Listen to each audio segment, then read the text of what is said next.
તો વાત કરીએ સુરતની। અહીં ખજોદ ડમ્પિંગ સાઇટ પર લાગેલી આગ હજુ પણ બેકાબુ છે। 3 દિવસ જેટલા સમય બાદ પણ આગ બેકાબુ છે। આગ સતત વધી રહી છે। આગ ધીમે ધીમે વધુ વિકરાળ બની રહી છે। આગના ધુમાડા દૂર દૂર સુધી દેખાઈ રહ્યા છે। કચરા કૌભાંડની વાત વચ્ચે જ આગ લાગતા અનેક સવાલો ઉઠી રહ્યા છે। ત્યારે હાલ વધુ વિગત સાથે મારી સાથે સંવાદદાતા કીર્તેશ જોડાઈ ગયા છે। કીર્તેશ, આગ કે જેને લઈને ઘણા સવાલો છે, શું આ આગ લગાવવામાં આવી કે લાગી છે? ઘણા સવાલો છે। બિલકુલ, સુરતનો ખજોદ વિસ્તાર કે જ્યાં સુરતનું ડમ્પિંગ યાર્ડ આવેલું છે અને ત્યાં જ આગળ ડ્રીમ સિટી એટલે કે ડાયમંડ બુશ આવેલું છે। 5 કિલોમીટર દૂર એરપોર્ટ આવેલું છે અને ડાયમંડ બુશ જ્યારે ચાલુ કરવાની વાત છે અને જે પ્રકારે સુરત મહાનગરપાલિકાનું કચરા કૌભાંડનો મોટો ઘટસ્ફોટ થયો છે, ત્યારે આ ડમ્પિંગ યાર્ડનો કચરો સળગાવવામાં આવ્યા હોવાના આક્ષેપો વિરોધ પક્ષ દ્વારા કરવામાં આવ્યો છે। અને જે પ્રકારે છેલ્લા 3 દિવસથી આગ લાગી છે, સતત આગ ચાલુ છે। ફાયરની 5 થી 6 ગાડીઓ ઘટના સ્થળે હાજર છે અને આગ પર કાબુ મેળવવાનો પ્રયાસ કરી રહી છે। આજે ત્રીજો દિવસ છે અને આગ ચાલુ છે, એટલે કે જે પ્રકારે આગ લાગી છે તેને લઈને ઘણા બધા સવાલો ચોક્કસપણે ઉભા થયા છે। બિલકુલ કીર્તેશ, આભાર માહિતી આપવા બદલ।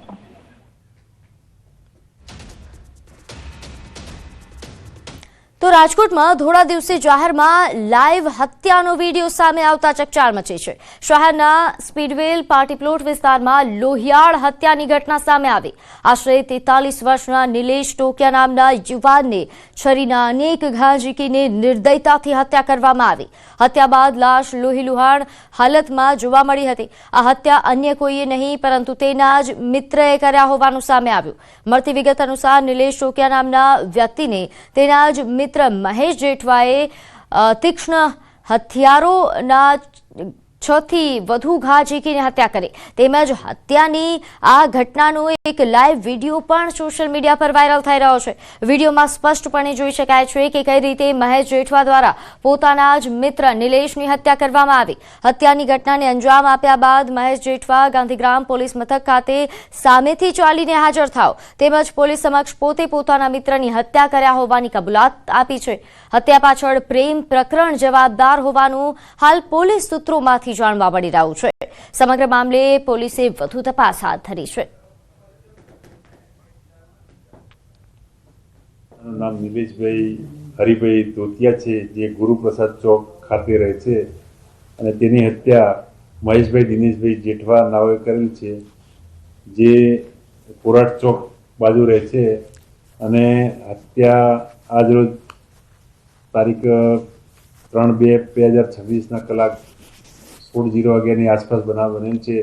જે અંગેની માહિતી મળતા તાત્કાલિક પોલીસ ઘટના સ્થળે પહોંચી અને બનાવવાળી જગ્યાએ મરણ જનારનું ઇન્ક્વેસ્ટ પંચનામું ભરી હાલમાં તો કોઈ કારણ સામે આવેલ નથી।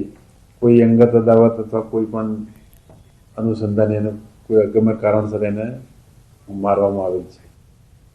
તો વાત કરીએ બનાસકાંઠાની, જ્યાં બંધારણ તૂટવા મામલે આજે બેઠક મળશે। જાંબડિયા ગામમાં ઠાકોર સમાજની બેઠકનું આયોજન કરવામાં આવ્યું છે। નોંધ્ય છે કે કાંકરેજ એમએલએ અમૃતજી ઠાકોર પણ આ બેઠકમાં હાજર રહેવાના છે।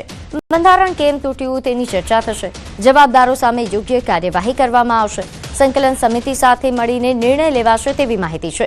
બંધારણ સમિતિના આગેવાનો એમના જાંબડિયા ગામે ભેગા થઈને દાખલો બેસે તેવી કાર્યવાહી કરશે।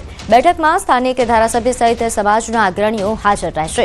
આપને જણાવી દઈએ કે થોડા સમય અગાઉ જ તાજેતરમાં એક વિડીયો વાયરલ થયો હતો, જેમાં એક લગ્ન પ્રસંગ દરમિયાન ડીજે વગાડવામાં આવ્યું હતું, જેને લઈને વિવાદ થયો છે। નોંધ્ય છે કે હાલમાં જ કારણ કે બંધારણ સમાજનું બન્યું છે, જેમાં ડીજે પર પ્રતિબંધ મૂકવામાં આવ્યો હતો। વધુ વિગત સાથે મારી સાથે સંવાદદાતા કિશોર જોડાઈ ગયા છે।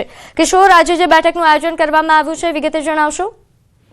ચોક્કસથી બનાસકાંઠા, પાટણ અને વાવથરા જિલ્લાના ઠાકોર સમાજનું જે બંધારણ 4 જાન્યુઆરીએ મળ્યું હતું, તેમાં નિર્ણય લેવામાં આવ્યો હતો કે ડીજે પર સંપૂર્ણ પ્રતિબંધ રહેશે, પરંતુ ડીજે જે છે તે ડીસા તાલુકાના જે જાંબડિયા ગામ છે ત્યાંના સિંગર અર્જુન ઠાકોર અને ગબ્બર ઠાકોરના પરિવારમાં લગ્નના બંધારણના નિયમો તૂટ્યા છે। ત્યાં ડીજે લાવ્યું હોવાના આક્ષેપો થયા છે અને ડીજે સાથેના વિડીયો જે સોશિયલ મીડિયામાં વાયરલ થતા સોશિયલ મીડિયામાં વિવાદ અત્યારે ચાલી રહ્યો હતો, તેને લઈને ઠાકોર સમાજના આગેવાનો આજે જાંબડિયા ગામે એકત્રિત થશે અને એકત્રિત થઈને એક બેઠક કરશે. આ બેઠકમાં નિર્ણય લેવામાં આવશે કે સિંગર અર્જુન ઠાકોર અને ગબ્બર ઠાકોરના પરિવાર સામે કયા પગલાં ભરવામાં આવે, કે ઠાકોર સમાજમાંથી એમને બહાર અત્યારે કરવામાં આવે, નાત બહાર કરવામાં આવી શકે છે તેવી પણ શક્યતા છે. અને આ સમગ્ર મામલે બેઠક આજે મળવાની છે. જવાબ માંગવામાં આવશે સિંગર અર્જુન ઠાકોર તેમજ ગબ્બર ઠાકોરના પરિવાર જોડેથી કે ભાઈ સમાજ દ્વારા જે બંધારણ બનાવવામાં આવ્યું હતું તે બંધારણ તમે કેમ તોડ્યું છે,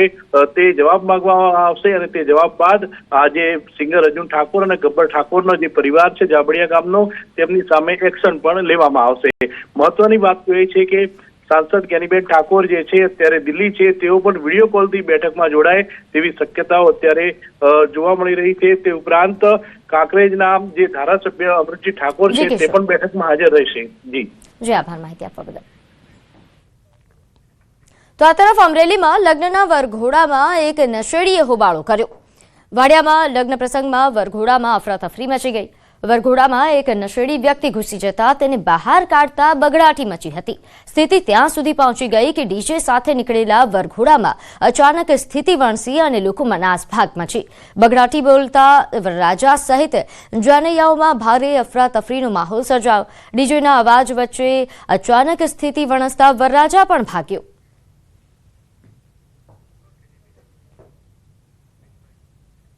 તો ગીર સોમનાથના ઉનામાં દારૂના નશામાં ધૂત યુવકે હોબાળો કર્યો. કાર ચલાવતી વખતે મહિલાઓ સાથે અભદ્ર વર્તન કર્યું. મહિલાઓએ તાત્કાલિક પોલીસને જાણ કરી પોલીસ બોલાવી હતી, જે બાદ પોલીસે કાર રોકતા યુવકે ભારે હોબાળો મચાવ્યો હતો. યુવકે કારનો દરવાજો ખોલી બહાર આવવાની ના પાડી, જે બાદ પોલીસે બળજબરીથી દરવાજો ખોલી યુવકને બહાર કાઢ્યો હતો. જોકે બહાર નીકળ્યા બાદ પણ યુવકે હંગામો ચાલુ રાખ્યો. પોલીસે મહિલાની ફરિયાદ નોંધી કાયદેસરની કાર્યવાહી હાથ ધરી. તો સુરેન્દ્રનગરમાં સબજેલમાં કાયદો અને વ્યવસ્થાની ગંભીર સ્થિતિ સામે આવી છે. લૂંટ કેસમાં બંધ કેદી અજીત ઉર્ફે ટકુ શૈલેષભાઈ મકવાણાએ અન્ય કેદી રોહિત મુનાભાઈ શિહોરા પાસે ₹5000ની ખંડણી માંગી. પૈસા ના આપતા બંને વચ્ચે માથાકૂટ થઈ. આરોપી અજીત મકવાણાએ ધારદાર હથિયાર વડે હુમલાનો પ્રયાસ કર્યો. રોહિતને બચાવવા તેના કાકા સંજયભાઈ શિહોરા વચ્ચે પડ્યા. આ દરમિયાન સંજયભાઈને ઈજા પહોંચી. તેમને સારવાર માટે હોસ્પિટલ ખસેડવામાં આવ્યા. જેલની અંદર ધારદાર હથિયારથી હુમલો થવાથી સુરક્ષા વ્યવસ્થા પર સવાલો ઉભા થયા છે.